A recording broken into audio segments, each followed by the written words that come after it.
Viewers, এটি হচ্ছে DJI mini সাইজের একটি ড্রোন ক্যামেরার রিমোট কন্ট্রোল।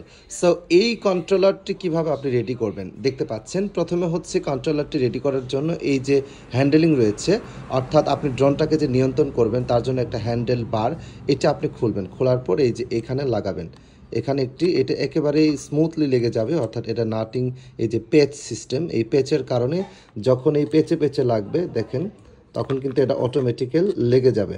তো আপনি কিন্তু খুব ইজিলি আস্তে আস্তে এটা ঘোরালে, এখানে জোর করার কিছু নেই, একেবারে স্লোলি আপনি ঘোরালে অটোমেটিক্যালি এটা লেগে যাবে। একটা লাগানো শেষ, এরপর দেখেন আরেকটা আছে, এটা আপনি এখান থেকে বের করে নেবেন।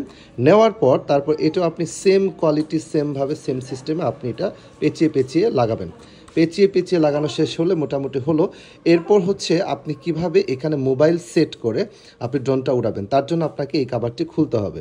এই যে এখানে চাপ দিয়ে আপনি কাভারটা খুললেন, এই যে একটু হালকা তাপ দিলে কিন্তু কাভারটি খুলে যাচ্ছে, অর্থাৎ আপনি এখানে মোবাইল বসাতে পারবেন।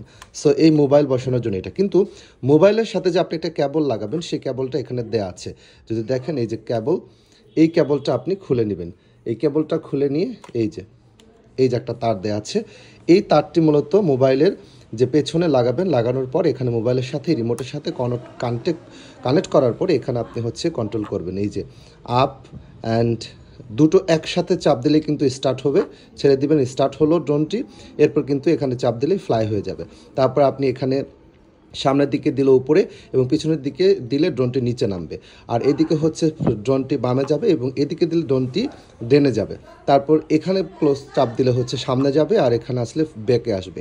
Forward, back, left and right, এরকম চারদিকে হচ্ছে আপনি ড্রোনটাকে কন্ট্রোল করবেন। এখন কথা হলো যে এই তারটা, এইটাই হচ্ছে আপনার সাথে মোবাইলের কানেক্টিভিটি, মানে এই কন্ট্রোলের সাথে এবং ড্রোনের সাথে কানেক্ট করে। সো এই তারটা যেটা ভুল হয়েছিল বা ভুল করে অনেকেই, সেটা হচ্ছে যে এই তারটা যখন ইউজ করা শেষ, যখন আপনি এটা ক্লোজ করবেন, এই ক্লোজ করার সময় কিন্তু আপনাকে সতর্ক থাকতে হবে। এই তারটি আবার এইভাবে পেঁচিয়ে, এই যে এখানে একটা পয়েন্ট আছে দেখেন, এই পয়েন্টের মধ্যে আপনি এইভাবে ঢুকিয়ে নেবেন। নেওয়ার পর আপনি কিন্তু তারটা সেভ করলেন, করার পর এখন আপনি হচ্ছে এই কাভারটি লেগে দিবেন, বাস।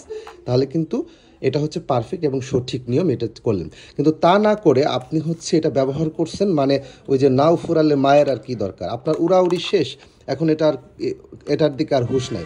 তখন আপনি কি করতেছেন, এই তারটা এদিকে ঢুকিয়ে না দিয়ে তারের মতো তার রেখে দিয়েছেন, এভাবে রেখে দিয়ে ধরেন এভাবে আছে, আপনি এটা রাখছেন না। এখন কিন্তু আপনি এভাবে তারটা লাগালে দেখবেন অটোমেটিক্যাল এই যে দেখেন, এটা কিন্তু এখন চাপ দিলে এই তারটা কিন্তু কেটে যাওয়ার সম্ভাবনা আছে এবং নষ্ট হয়ে বা ছিঁড়ে যাওয়ার সম্ভাবনা আছে। তো আপনারা সেটা করে থাকেন, এইভাবে চাপ দিলেই এখন তারটা শেষ হয়ে যাবে।